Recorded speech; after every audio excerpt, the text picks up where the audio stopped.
Lasst uns diesen Gottesdienst miteinander beginnen, im Namen Gottes des Vaters und des Sohnes und des Heiligen Geistes. Amen. Der Herr sei mit euch. Fremde zu beherbergen ist in vielen Kulturen dieser Welt ein ungeschriebenes Gesetz. Das hat sich bei uns im Laufe der Jahrhunderte etwas verflüchtigt. Und doch gilt für uns Christen ein Wort, das von Jesus selbst an seine Jünger weitergegeben worden ist. Wer einen dieser meiner geringsten Brüder aufnimmt, der nimmt mich auf. Was dahinter steht, ist eigentlich eine gewisse Art von Lebenseinstellung. Wie man zu einer solchen kommt, darüber denken wir heute miteinander nach. Der Wochenspruch steht in Epheser 2, Vers 19. So seid ihr nun nicht mehr Gäste und Fremdlinge, sondern Mitbürger der Heiligen und Gottes Hausgenossen. Ich wünsche uns allen einen gesegneten Gottesdienst. Lasst uns beten.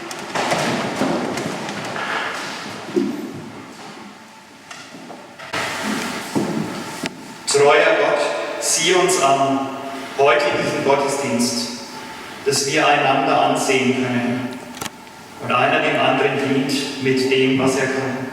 Sieh uns an, damit wir Schwächere ermuntern und nicht einschüchtern, damit wir die Menschen sehen, die uns brauchen, und die Menschen hören, die sonst überhört werden.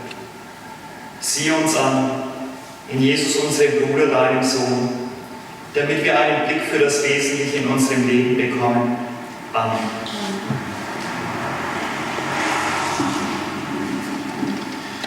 Die Lesung für den heutigen Sonntag ist eine sehr kurze, es sind 3 Verse und ist aus dem Hebräerbrief aus dem 13. Kapitel und ist zugleich Grundlage unserer Predigt. Bleibt fest in der brüderlichen Liebe, heute würde man sagen in der geschwisterlichen Liebe. Gastfrei zu sein vergesst nicht, denn dadurch haben einige ohne ihr Wissen Engel beherbergt. Denkt an die Gefangenen, als wärt ihr Mitgefangene, und an die Misshandelten, weil auch ihr noch im Leibe lebt. Ehre sei dir, Herr. Lob sei dir, Christus.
der da kommt. Lasst uns in der Stille um seinen Segen bitten.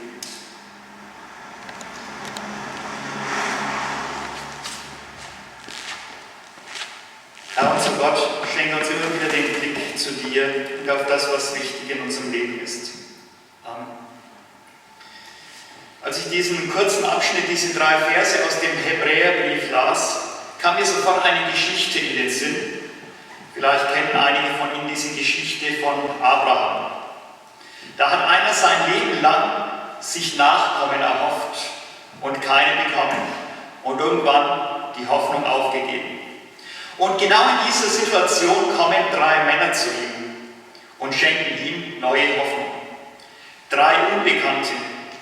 Und Abraham nimmt sie trotzdem auf. 3 Fremde. Und trotz der Gefährlichkeit hatte offensichtlich Abraham keine Bedenken. Am Ende kann er sogar sagen, als die 3 Männer wieder gegangen sind, und ich sah Gott. Also, was so ein Erlebnis mit 3 Männern offensichtlich in seinem Leben bewirkt hat, wo Hoffnung zusammenkommt mit dem, was er an religiösem Glauben auch hatte. Aber woher kommt denn eigentlich ein solches Vertrauen, ein solches Zutrauen? Woher hat ein Mensch eigentlich eine Offenheit für andere, für Fremde? Wie kommt ein Mensch dazu, dann andere Menschen, die einfach zu ihm als Fremde kommen, als Gott zu bezeichnen, oder man könnte ja auch sagen als Engel? Zunächst einmal ist es meines Erachtens der Blick nach oben, der die Voraussetzung für solch eine Offenheit, für so ein Verhalten schafft. Denn es hängt davon ab, welche Perspektive wir wählen. Und wenn wir den Blick nach oben, man könnte im übertragenen Sinn sagen zum Himmel, aber was damit gemeint ist, dürfte für alle klar sein, den Blick auf Gott. Ich denke, wenn wir diesen Blick immer wieder in unserem Leben auch zulassen, dann bekommen wir einen anderen Blick auf das, was im Leben auch vor sich geht. Wir können uns nämlich völlig verlieren in dem Zustand unserer Welt. Das ist die andere Perspektive. Ständig nur und auf das Negative, das Schlimme blicken. Auf das, was Menschen schon immer niedergedrückt hat. Oder auf die schreiende Ungerechtigkeit, die Not der Hungernden und Vertriebenen und nur noch das sehen. Aber wenn wir uns noch das Schlimme sehen, immerzu und sonst nichts mehr anderes, dann macht das ja mit uns als Menschen etwas. Also ich kann mir das nur vorstellen, dass da Menschen auf Dauer sehr geknickt und frustriert werden. Ich bin in der Vorbereitung auf heute auch auf ein Lied gestoßen. Vor 380 Jahren schrieb ein junger Mann ein Lied, also 4 Jahrhunderte ist es her, welches bis heute in unserem Gesangbuch ist. Darin heißt es in einem Vers, und wir werden nachher auch singen: Wir machen unser Kreuz und Leid nur größer durch die Traurigkeit. Also das, was uns bewegt, wenn wir immer nur das Schlimme dieser Welt sehen und keine andere Perspektive mehr zulassen, dann wird auch die Traurigkeit in unserem Leben immer größer. Der das Lied schrieb, hieß Georg Neumark. Er wusste, wovon er schrieb. Er lebte damals im 30-jährigen Krieg und das sah er täglich, abgrundtiefe Not, und erlebte diese auch. Als er 1941 auf dem Weg von Thüringen nach Königsburg war, eben zum Studieren, wurde er und die mit ihm zusammen waren ausgeraubt und einige davon totgeschlagen. Ihm fehlten die Mittel, wieder nach Hause zu reisen, so war es eben damals, und so schlug er sich durch, bis er dann schließlich in Kiel ankam. In Kiel, wenige Zeit danach, begann er dieses Lied zu schreiben: Wer nur den lieben Gott lässt walten. Eine weitere Geschichte von einem Menschen, der die Not und das Elend ganz dramatisch erfahren hat, aber sich den Blick nach oben trotz allem bewahrt hat. Das heißt nicht, dass er seine Augen zugemacht hat vor dem, was an Not und Elend gewesen ist, aber er hat versucht, sich einen Blick von oben geben zu lassen.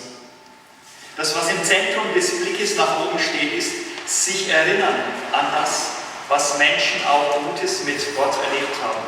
Und es könnte ja auch für uns ein Hinweis sein.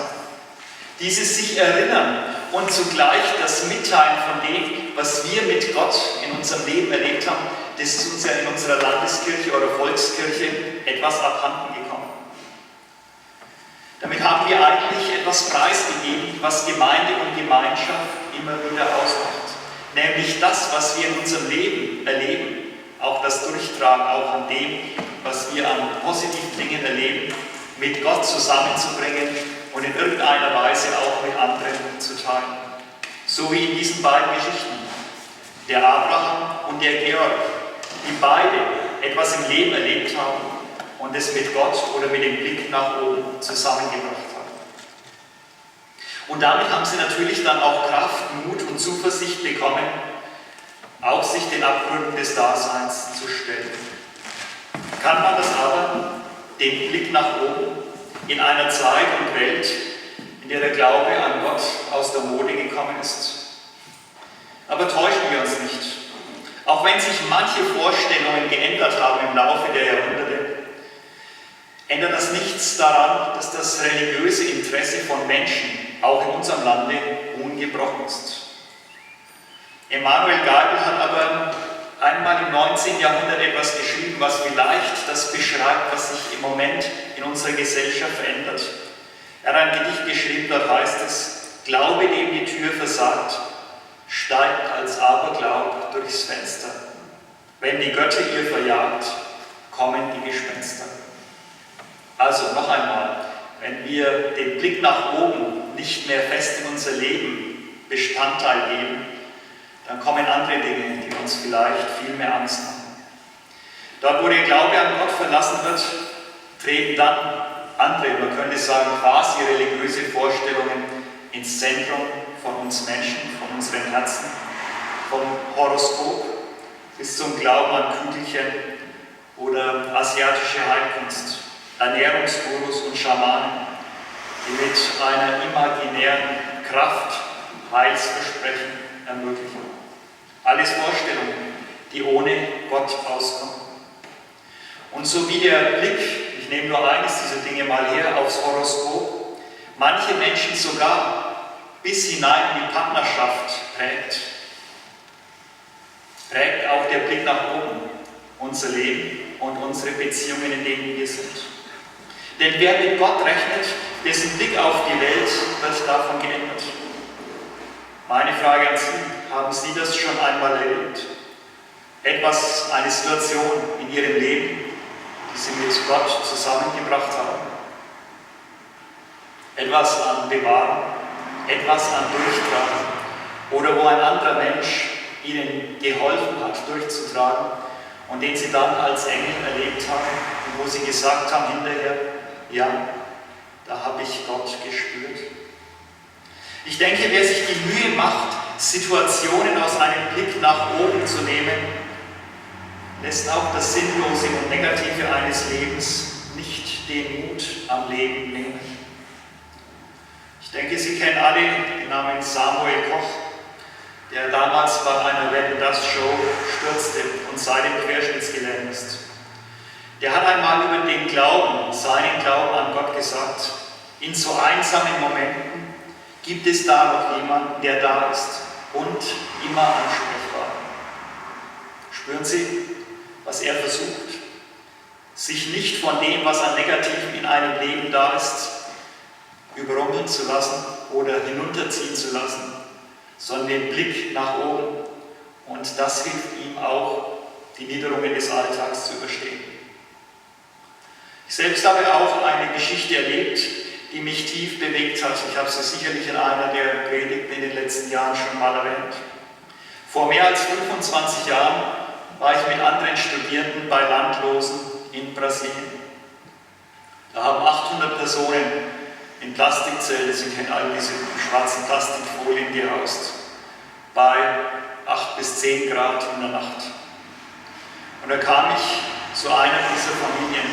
Die Mutter hat auf einem kleinen Feuer einen kleinen verkohlten Kessel gehabt, wo Wasser gekocht wurde. Im Zelt 2 kleine zitternde Kinder.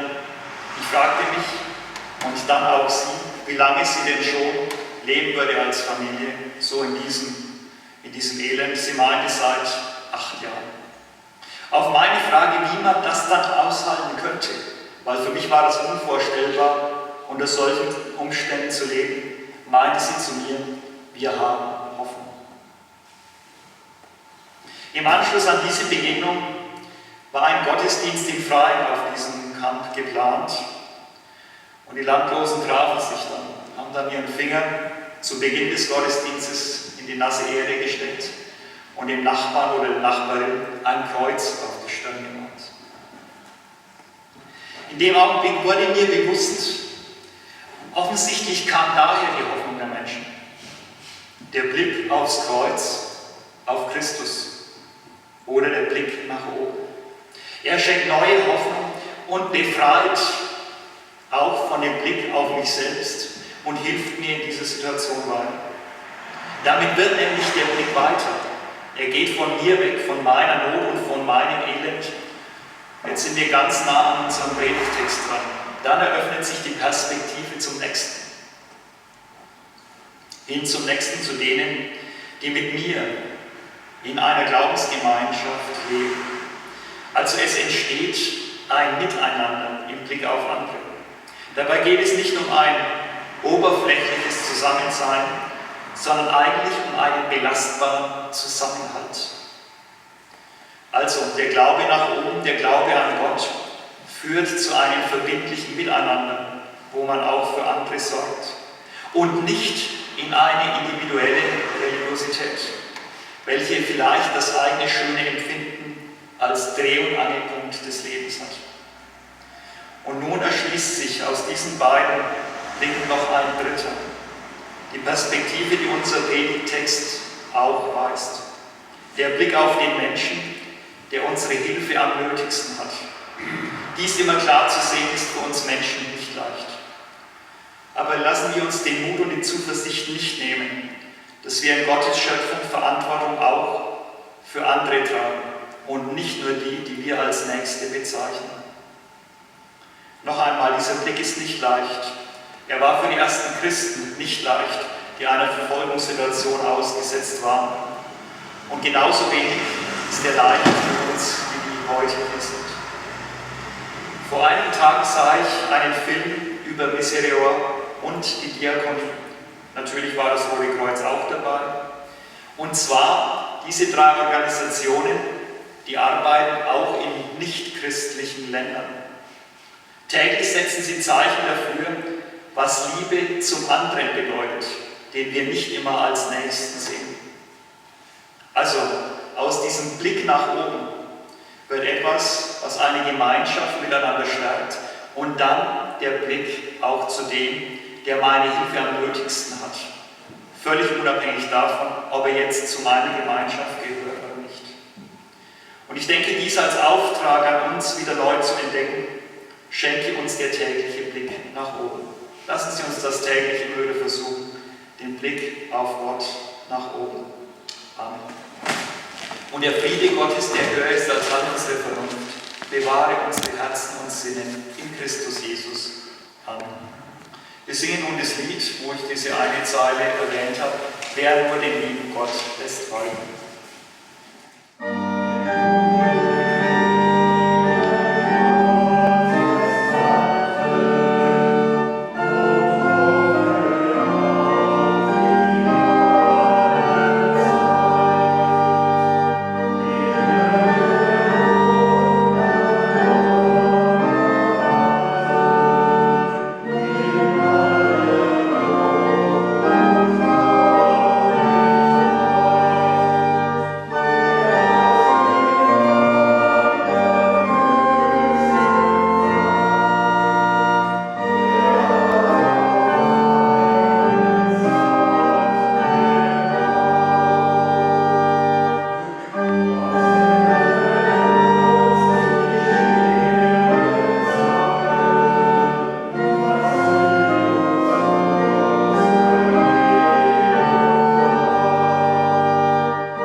erbarme dich. Barmherziger Gott, wir bitten dich für die Menschen, die nicht genug zum Leben haben. Zu dir rufen wir, Herr, erbarme dich. Ich bitten wir für die Menschen, die nicht genug Liebe empfangen. Zu dir rufen wir, Herr, erbarme dich. Ich bitten wir für die Menschen, die nicht abgehen können. Zu dir rufen wir, Herr, erbarme dich. Ich bitten wir für die Menschen, die Angst haben vor einer ungewissen Zukunft. Tröste sie. Zu dir rufen wir, Herr, erbarme dich. Ich bitte dir auch für die Mächtigen dieser Welt, dass sie ihre Augen öffnen für die Schwachen dieser Welt. Zu dir rufen wir, Herr, erbarme dich. Ich bitte dir für uns, lass uns deine Nähe täglich spüren. Zu dir rufen wir, Herr, erbarme dich. In der Stille bringen wir vor dich, was uns jetzt besonders bewegt.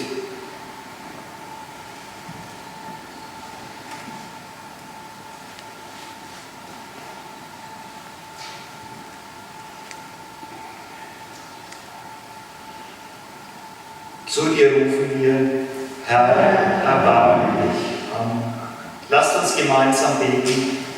Vater unser im Himmel, geheiligt werde dein Name, dein Reich komme, dein Wille geschehe, wie im Himmel, so auf Erden. Unser tägliches Brot gib uns heute und vergib uns unsere Schuld, wie auch wir vergeben unseren Schuldigern.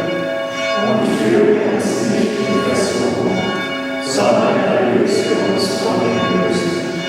Denn dein ist das Reich und die Kraft und die Herrlichkeit in Ewigkeit.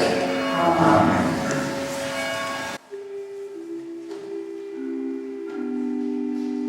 Der Herr sei mit euch.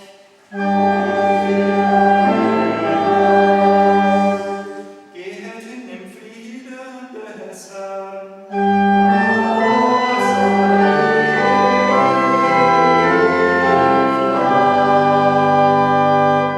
Und nun geht hin unter dem Schutz und Schirm des Höchsten. Der Herr segne euch und behüte euch.